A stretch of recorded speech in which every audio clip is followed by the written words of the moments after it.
Hello, wonderful human beings, and welcome back to a new video. My name is Evelyn Barta, and thank you so much, everybody, for being here. Those of you that are new here, welcome, and everyone who has been already here, welcome back. And thank you, everyone who has subscribed to my other channel as well, Esoterica with Evelyn.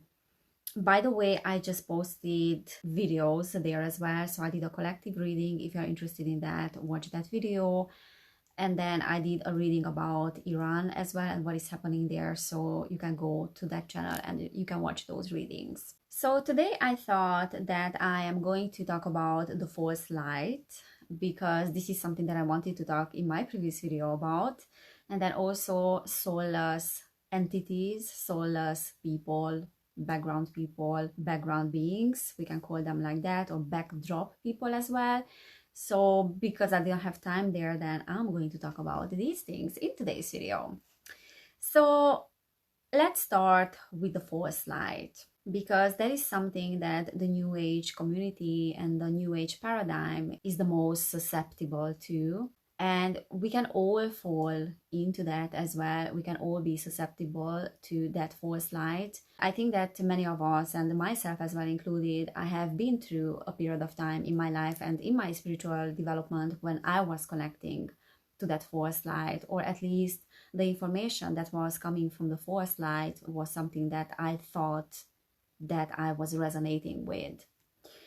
And when we talk about the false light, we really just talk about a low vibration, a low vibrational frequency. And we do start connecting to that false light, to that low vibrational frequency, which we can call the lower astral as well, or the lower 4D, the lower fourth dimension, when we have unhealed trauma or we have suppressed trauma as well. So when we do have those aspects of ourselves that we are pushing aside and we don't want to acknowledge the shadows. This is something that I talked about in yesterday's video, in yesterday's reading as well. So when we push aside that part of ourselves that is connecting to the false light, we also feel ashamed of that part, because that is reinforcing negativity, sort of. And we start only connecting to the love vibration, love and light vibration, which the New Age does. So we do think that we connect to that love vibration and light and higher beings and fifth dimensional beings. But in reality, we are only connecting to the false light because the shadows are not being acknowledged. So that aspects of us that is in the shadows, and it's bringing forth negative vibrations and negative feelings, negative emotions, we think that that part of ourselves is not keeping us safe. That is a dangerous part of ourselves, and then we push it aside. We don't want to acknowledge it. And this is what is happening in early childhood, and we feel ashamed about it as well. So we push that aside because it gives us the impression that we are safer without it. And this is when the consciousness fragments. So think about a stream of energy, a stream of vibration, which is the consciousness that is flowing. So that stream of energy that has the capacity to fragment. And your physical body does not have the capacity to fragment, because if it had the capacity to fragment, then we would have different versions of us, like physical versions as well. One that is playing one role, the other one playing the other role, and so on. So the physical body cannot do that, doesn't have the capacity, but the consciousness does have the capacity to do that. So that is why within us, there are multiple versions of us and multiple personalities. So those people that, for example, are having schizophrenic experiences, they really just are connecting to different parts of themselves and they are playing different roles. So they are able to shift personalities very quickly and to tap into different versions very quickly, like, I don't know, hundreds of versions sometimes, and each and one of those versions are having different characteristics.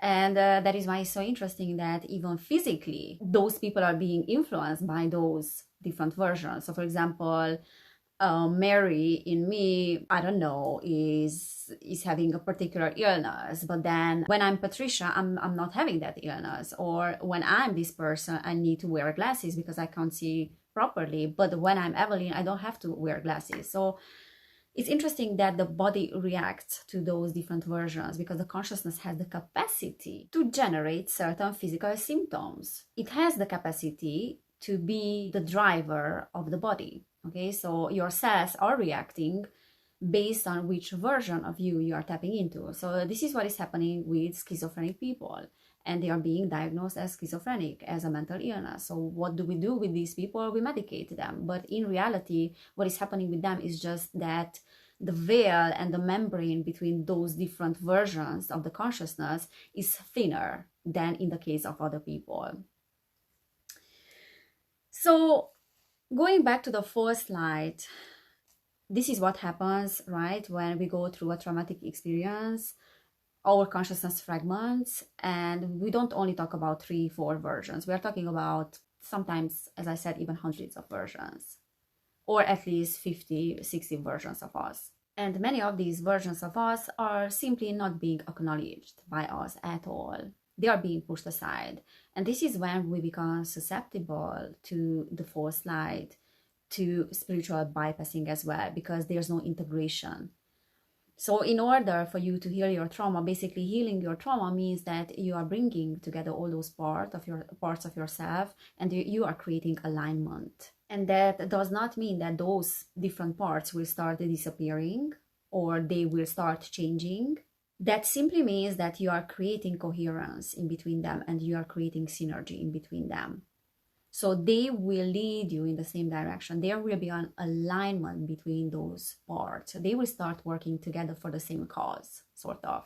They will start moving in the same direction, and they will start being complementary. It's almost like you're having 10 children around you, and all of them are having different personalities, and all of them, let's say, want to do something else. One wants to play, the other one wants to eat, and all of them are wanting to go in different directions. This is when there's a chaos in your system. That's what it means to be misaligned. And then this is when anxiety kicks in, depression kicks in, and then all those negative things. Because we don't acknowledge that those different children want to do different things based on their needs. All of them are having different needs. So what do you do basically when you're healing? Healing means that you are tapping into your higher consciousness, your higher self, and using your awareness. You start acknowledging all of those children and you listen to them. What do you want? I want this. What do you want? I want that. Okay, you know what? Let's hold each other's hands and let's go in the same direction, and let's find a win-win solution for all of us. Because you have something that the other one doesn't have. And if we acknowledge all those characteristics in all of you, then we can create something amazing. We can co-create something amazing, because all of you are having some amazing gifts that have not been acknowledged by me, but now I'm listening to all of you, and I'm acknowledging that all of you, every single one of you, is having a gift. So let's use those gifts and let's unite our powers. Okay, so kind of that analogy, and this is what integration means. This is what shadow work is. When you create alignment in your system and your cells are starting to react to that, your whole nervous system starts to react to that. And this is what a Kundalini awakening is basically. Slowly, you're bringing yourself back into center. And by bringing yourself back into centeredness, then as a result, a Kundalini awakening happens. And this is an organic awakening. This is an organic evolution, the organic evolution of the emotional body as well, and the human being. So what is the fourth light? So we can talk about the fourth light as even as a location. It's a vibration, it's a low vibration, and as a location, it is in the lower astral level, in the lower 4D. It's almost like a catch-all for all the beings that have a lot of trauma that is unhealed. A lot of trauma that is still being suppressed and repressed. And it's a catch-all for the beings, and we can talk again about the 8th sphere as well, which is made of lower astral beings. And it is made of that very dense energy that is a result of that unhealed trauma. So it's like a recycling sphere of humanity's trauma, of humanity's suppressed trauma. And it's made of all those beings that are lost, that have not forgiven themselves, that have not acknowledged their shadows. And what happens is that when the human system and the human body is carrying a lot of trauma, then it keeps cycling through the false light. And sometimes is cycling through this false light, this lower astral, incarnation after incarnation, and is being trapped there. This is nothing new, because those of you that are watching my videos and watched older videos know that I have been talking about that for a long time, that when you don't acknowledge trauma, then your incarnation after incarnation will get denser and denser, and so dense after a while that if you still don't acknowledge that particular trauma there, at some point you will lose your emotional body, you will lose your higher chakras, and all that you will be working with will be the lower chakras. So you will lose your capacity also to transmute your traumas after a while, and that degenerates you. And that can physically degenerate a human being as well. That is why when certain people are connecting to the lower astral level, they are connecting to that fourth-dimensional level, which is the dream state as well, which we all do. So in your dream state, you're astral traveling, you are connecting to the fourth dimension. That is why many people are encountering these beings that are very scary looking. And even though they don't have a physical body, their appearance is very degenerated. It's very scary. They lost their humanness. They lost the aesthetics of a human beings as well. And the Greys are a great example for that. They have these huge heads and they don't have the capacity to reproduce, so they don't have reproductive organs either. So these beings that are trapped in the lower astral or in the false light are not willing to be vulnerable. Their inner child is severely suppressed, and that is because they did not acknowledge the trauma. They did not acknowledge the inner child. And basically what happens is that, because I was saying that you lose your higher chakras, it's not that you lose those chakras, but you lose the connection to that. And this is where we can talk about these soulless beings as well, or background people. So background people or soulless beings are not beings that did not have a soul, or they don't have a soul. It's just that they did lose completely their connection to the soul. And that is why they are only operating from the lower chakras, and they only operate from the intellect. And what we need to know about the false light and this lower astral level is that there is a rigid hierarchy there, which is based on vampirism, which is based on a parasitic system, a vampiric system. And that vampiric system is assuring them to survive off on other people's energy and other beings' energy, because they are unable to generate that energy for themselves. And talking about hierarchy, some of these beings are lost, they are super chaotic, they are in denial, but then others of them are even go beyond just being lost and being in denial. And they are going beyond just having this suppressed inner child that is causing them distortion, because some of these beings are even malicious and they are even satanic. So we can talk about satanic beings here without exaggeration. So either they are operating completely from the intellect without operating from the heart because they lost the connection to the heart, or they are operating from the false light, thinking that they are actually operating from love light frequency. And that is why that lower astral can be looking very shiny as well, and it's so easy to connect to, because there is, we can say, like a strong membrane that is separating our world from that world. And whenever we are approaching the end of an epoch, then that particular false light, that sphere, the eighth sphere as well, and the lower astral comes very, very close to the earth, and it's very easy to get information from that particular sphere. So many channelers, when they connect to this false light, they actually think that they connected to something that is a high vibration, or they connected to these exalted beings, but in reality they connected to the lowest version of the spirit world, of the lowest expression of the spirit world. So when someone, after a prolonged period of time of depression, for example, or anxiety, is starting to connect to that lower astral, and those beings will give them the impression that they are exalted beings, because of the euphoria, and because of those forced spiritual experiences that they will start giving that particular person.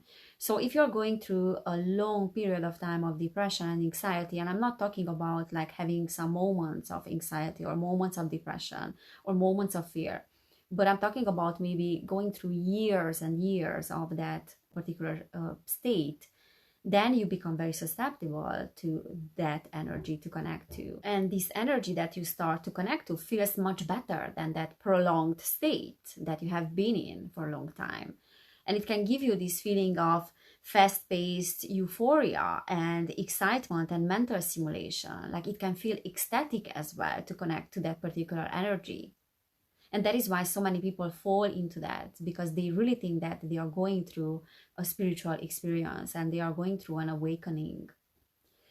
So what is the difference between going through an organic awakening, like a Kundalini awakening, and a false spiritual experience? So the difference is that connecting to an exalted being and an authentic light, the real light, does not give you this feeling of euphoria and fast-paced stimulation, but it will come with peace. So it will come with this energy of peace and serenity, and it will stabilize your mental energy. So instead of having a lot of mental activity and lots of thoughts and then a lot of action and a lot of stimulation in your mind, you will feel like you are being stabilized mentally, because it creates this heart and brain, heart and mind coherence. So it will center you, basically. It will ground you. It will not come with this feeling of, oh my God, excitement. So the 4D, the fourth dimension, and then the astral level in general, not only the lower astral, but the astral level, is connected to the mind. And fifth dimension, the fifth dimensional energy, is connected to the heart. So in order to connect to the fifth dimension, you have to rest your mind. You have to connect to the heart, and that is the difference. So one energy comes to stimulate your mind, and you know that there is a mental energy, that is the energy of the fourth dimension, but the fifth dimensional energy will come to create coherence in you, and it will have this effect of your mind being calmed down. So the fourth light might resonate with your mind. So the 4D will resonate with your mind, but then the fifth dimension will resonate with your heart. So that is why releasing trauma is imperative in order to connect to that authentic light and to move beyond the fourth light, to move beyond the moonlock as well, when the transition of the human body happens.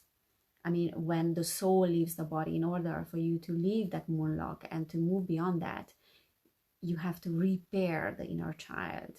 You have to be vulnerable and open. Your heart has to be vulnerable and open. That is what the fifth dimension means. And that is why many times I tell people that when you meet someone as a potential partner as well, and it starts stimulating your mind, but it starts stimulating your mind in a sense that you have a lot of this excitement, then that might be a trauma bond that resonates with the 4D, that resonates with the mind.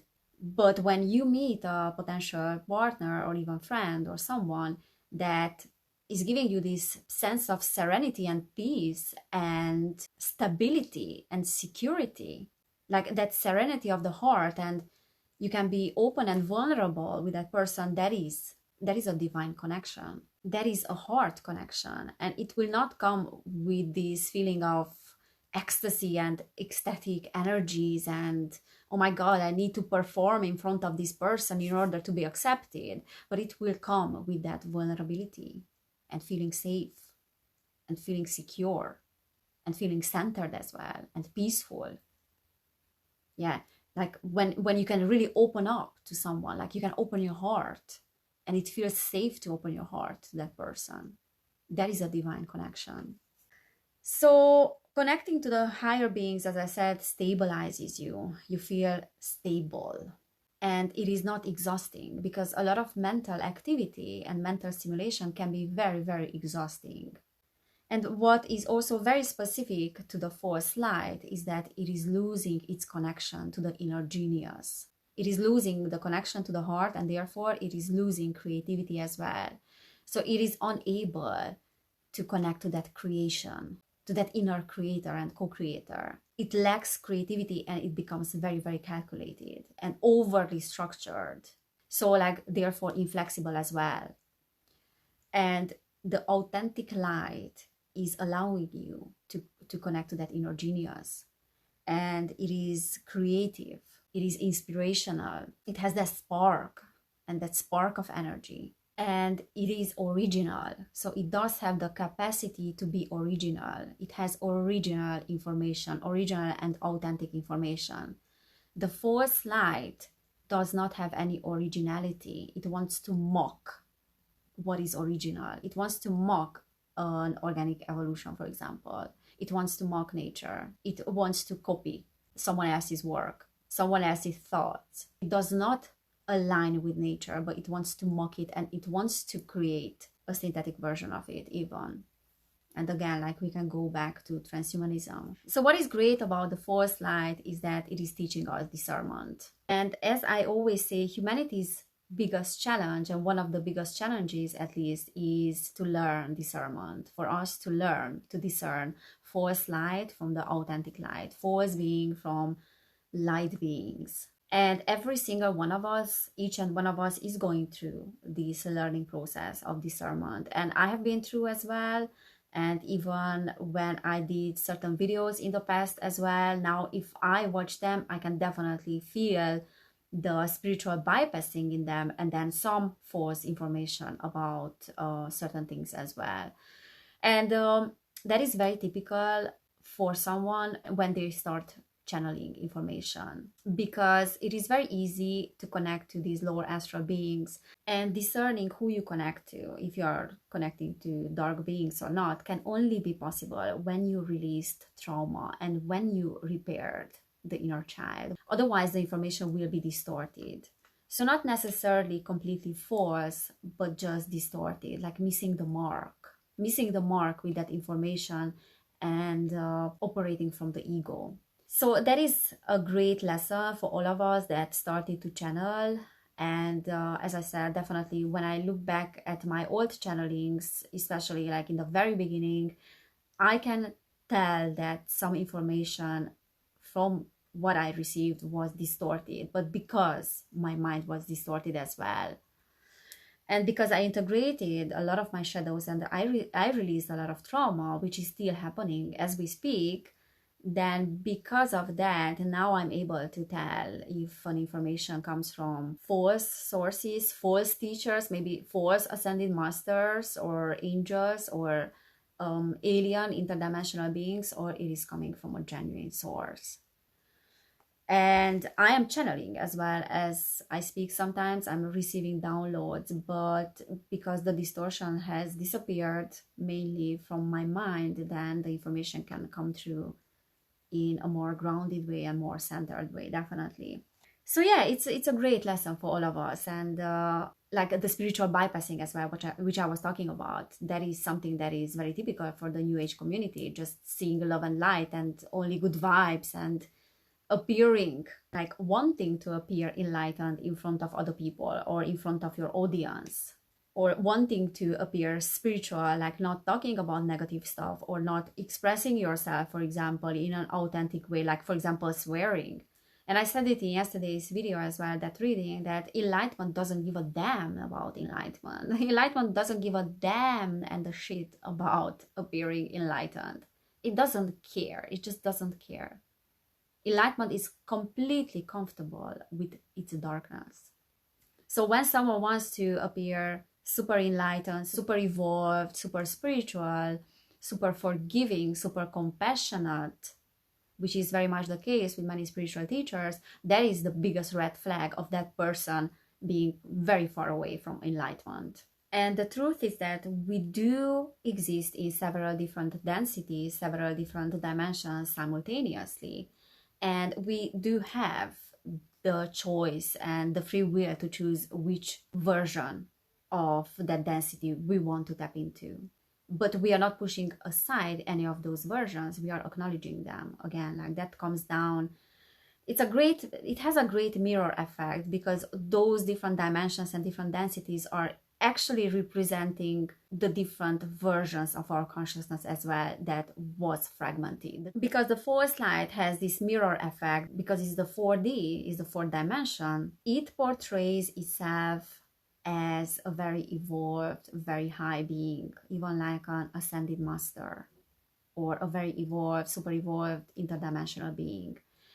And it's very easy to fall for that false light for people, because it can come up with some information that might seem super evolved as well, and very out of the world information. So these beings, these lower astral beings, are missing the higher chakras. They are missing the connection to those higher chakras. So all that they have is the intellect. So there might be some very intelligent information that comes through them, but you will feel like there's something off, because it is lacking that heart connection. It is lacking that heart frequency, that particular information. And the information is pumping your ego up, the information that they provide. But the more you are connected to your own heart, you will feel like it is lacking that heart connection. It is lacking love. It is all about the ego. So it's easy to discern when you are being connected to your heart. That's when you can discern. So what is also very interesting, and what I noticed, is that many people that are channeling are actually connecting to an AI.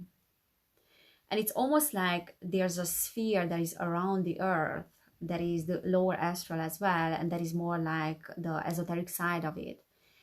But there's also like a grid. There is an artificial grid, and that grid is also like a synthetic one and a mockery of a natural organic energy grid, love grid of the planet, that is containing a lot of information of the collective consciousness. So it's almost like an Akashic record, but an artificial one, a synthetic one. And it's very interesting that it's so easy to connect also to that particular synthetic grid, and to download and receive information from that grid. Because that artificial intelligence is almost like, is having the information and the history of humanity, and almost like a database of the history of humanity. And what that artificial intelligence and algorithm does is that it is parroting that already existing information. Like, for example, the history of humanity. So it is not that you cannot connect to the Akashic records, but you are connecting to the Akashic records through yourself, like when you are connecting to your heart. But it's also very easy to connect to the false Akashic records, which is artificial intelligence, sort of. And sometimes there are like groups of interdimensionals, group consciousness, which people think that they are channeling, because that AI is portraying itself as a group consciousness, as, I don't know, the Council of Light or the Council of Nine, but it's actually just an artificial intelligence and an algorithm that is parroting on already existing information. And then it's coming up, because I saw like many channelers like talking about cosmic stories, and oh my god, like really floaty information about cosmic wars, and wars in between races, and wars in between planets, and it's all like just bogus, and it's all like maybe just the creation of an algorithm that wants to distort humanity's history. So we have to use our discernment when it comes to that, and when we are listening to these stories, to these cosmic, astral bliss and soap operas. So as I said, when we talk about background people as well, and soulless beings, we are actually just talking about those entities that lost their connection to their soul. And incarnation after incarnation, they got denser and denser. And what is interesting is that we are in this third dimensional reality, but then we also have access to different dimensions simultaneously. We have access to the lower astral, we have access to the 4D, to 5D. We are receiving information, and there are many versions of us as well that are existing simultaneously, as I said. But there are also many beings that are existing and coexisting with us in this very moment. that have a completely different relationship to their soul and to the astral level than us. And I think the term background people and backdrop people became quite famous because of Dolores Cannon and her books and the channelings and the information that she received. But as I mentioned before in previous videos, I would take the information from Dolores Cannon with a grain of salt, because lots of her clients and the majority of the information was coming from lower astral beings. And I could give lots of examples of that, but just when we talk about backdrop people, so the term backdrop people as soulless being can be very dangerous as well, a very dangerous concept, because it can dehumanize a person to a degree that we don't even look at someone as a person that has a soul. So we have to understand that when we talk about soulless beings, we don't talk about people that don't actually have a soul or never had a soul. It's just that they lost the connection with their higher self. They lost the connection with their inner genius. They didn't align in themselves with the Christ impulse, with the Christ consciousness, but they did align themselves with the Antichrist impulse and that consciousness, even satanic impulse, we can say.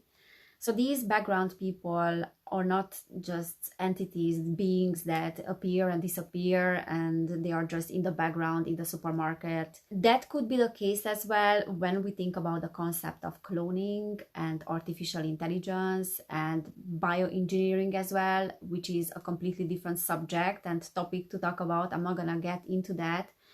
So that is something else, but I think the concept and the idea of background people and soulless people is a very dangerous one, because it can be super degrading when it comes to another human being. And indeed, that person can be someone that lost his connection, their connection with their soul and higher self completely, and they are operating from this vampiric ideology and vampiric system and parasitically, like feeding off on other people's energy. That is the case, but you cannot say that that person doesn't have a soul, and you cannot say that that being is not a fractal of the source energy. You cannot say that. They simply forgot about it. They chose to embark a different journey, like an antichrist impulse. But if I think about myself, for example, how I was 10 years ago, I was a lost soul as well. I was lost. I was having loads of traumas. I was repressing and pushing aside the inner child, and I was operating from the ego. Does that mean that I was a soulless being? No. I started to remember when I removed all those layers that were creating the distortion. So you understand that we have to be careful with that term, and we have to see beyond just, this science fiction like story and ideology about what background and backdrop people are. I know it's much more interesting to think about that term that way, but we have to see beyond that, and we have to understand that actually we are talking about the connection to the higher self and the lack of connection to the higher self. All right, I think that this is all I wanted to say today, and I will leave it here because there's so much that I could go into, but I don't want to make this video too long. So guys, again, thank you so much everybody who is supporting my channel. Thank you so much everyone who has joined my Patreon recently as well. I'm grateful for you. If you are interested in readings, please subscribe to my other channel, Esoterica with Evelin. Also, you can subscribe to this channel as well. Please give this video a thumbs up if you resonate with it, because that is helping the algorithm. Lately, YouTube's algorithm is just ignoring my videos. I don't know, maybe that's intentional, maybe it's not. But definitely, it feels like it's ignoring my videos. So that would be very helpful if you gave this video a like, or if you commented something as well. And yeah, if you want to support my channel, check out my Patreon. There I'm sharing readings about different topics. I'm doing updates. And if you want to book a personal reading as well, now you can do it. You will find information about that down below in the description box. So guys, thank you so much for being here. Take care everybody, and I cannot wait to see you next time.